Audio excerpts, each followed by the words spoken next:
Just a few miles south of Norwich and around 10 miles north of Bungay lies the small town of Poringland, and it's here that a small stream rises and meanders eastward before becoming the shallow River Chet. Its banks are lined with beautiful wildflowers, and it makes its way through 6.8 miles before arriving at the market town of Loden. And it's here in Loden where the river has a greater significance, not just because of the watermill, but for the trade that the river brought to the town. For the next 3.5 miles from the Staithe in Loddon, the river is now navigable. Although windy and somewhat tight in places, it's an amazing journey. So join us as we explore the wonderful River Chet.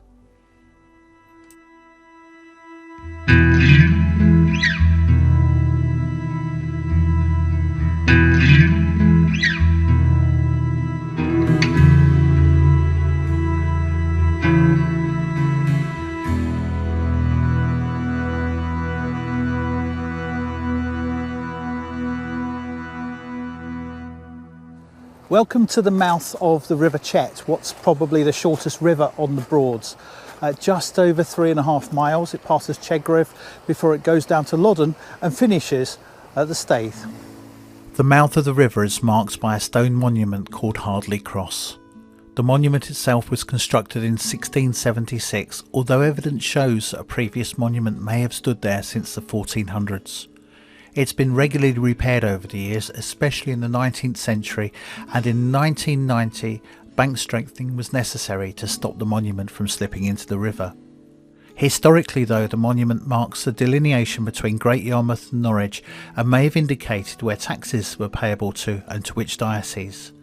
But for many today, it marks the beginning of their journey down one of the most windy and exciting rivers of the Norfolk and Suffolk Broads.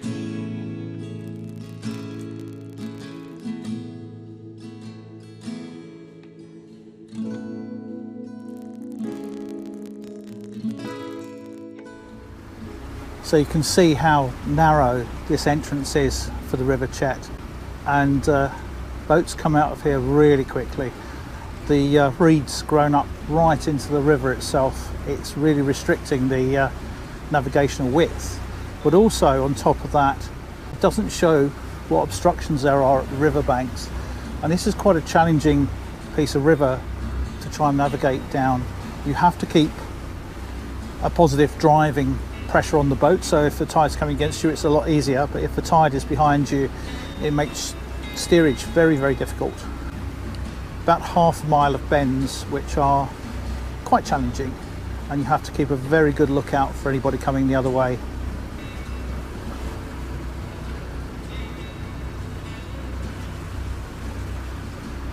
And you never know till you get to the bottom if there's anywhere to moor up or not, which makes it even more of a gamble. Yeah, fingers crossed, hey.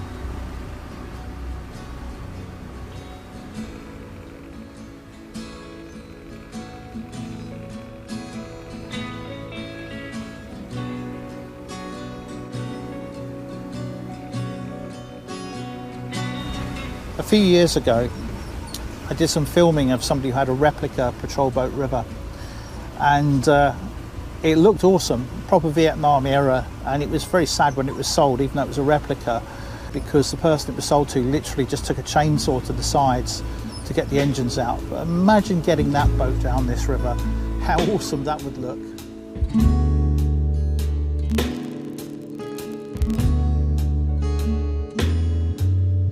Drifting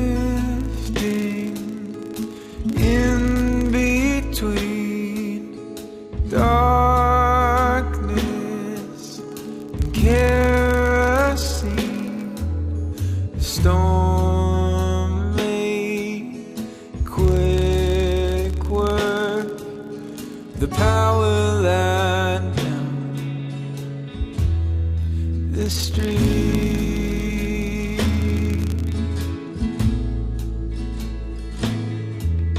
I find you bundled up, waiting for me to light you up. You said something then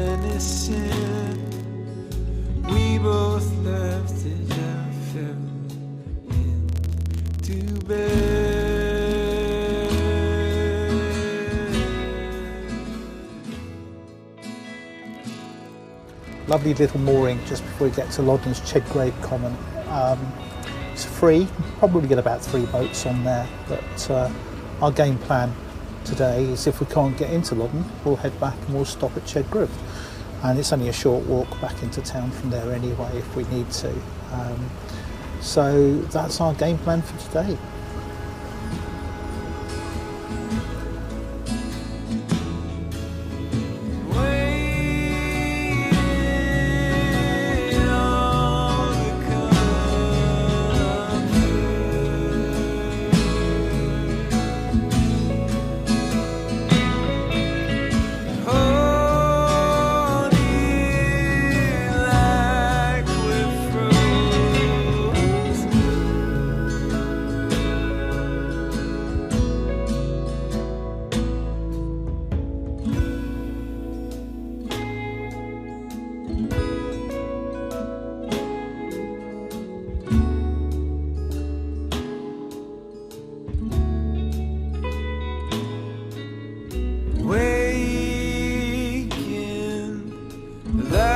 Turn on, wishing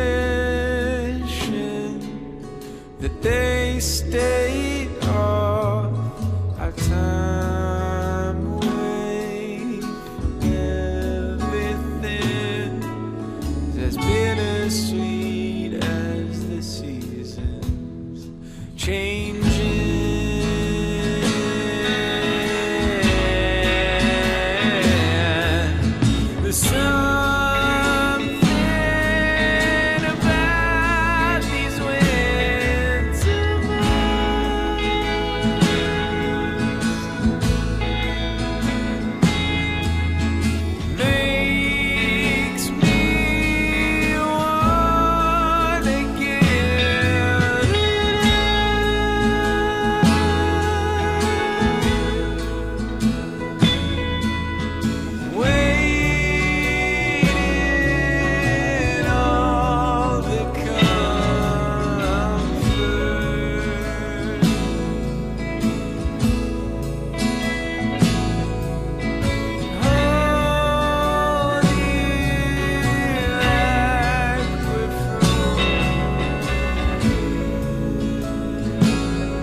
The Staithe was important as it allowed wherries to take goods to and from the town to major trading centres and ports such as Norwich and Great Yarmouth. Looking back, the river had been diverted a number of times, but most notably at the end of the 18th century when the current watermill was built.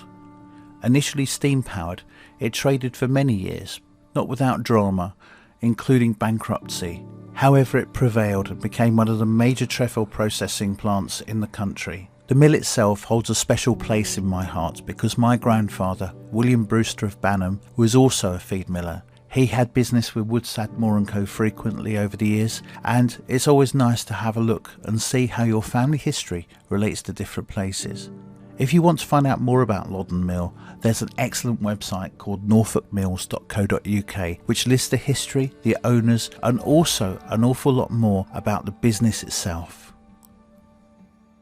The natural crossing point of the river became the central point of the town, but the town thrived not just because of the water access, but also because it wasn't governed by a single manor. Most towns and areas were governed by a single person, whereas Loddon had 5 manors.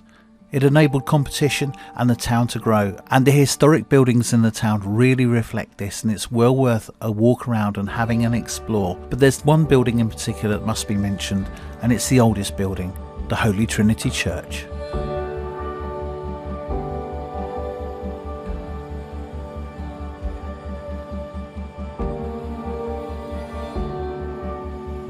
It's thought there was a church at Loddon as early as the 7th century, as St Felix made his way through the pastures of Suffolk and Norfolk.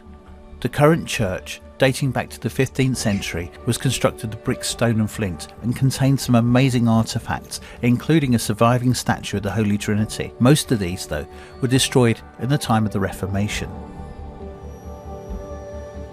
Inside the church there are a number of very important artefacts, including painted panels dating back themselves to the 15th century.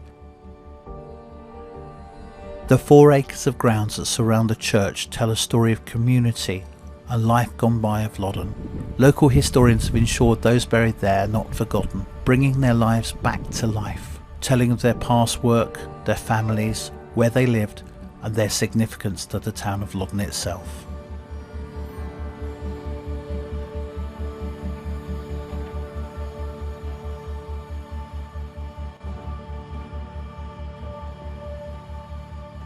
Thank you for joining us on this short trip down the River Chet and a brief visit to Loddon.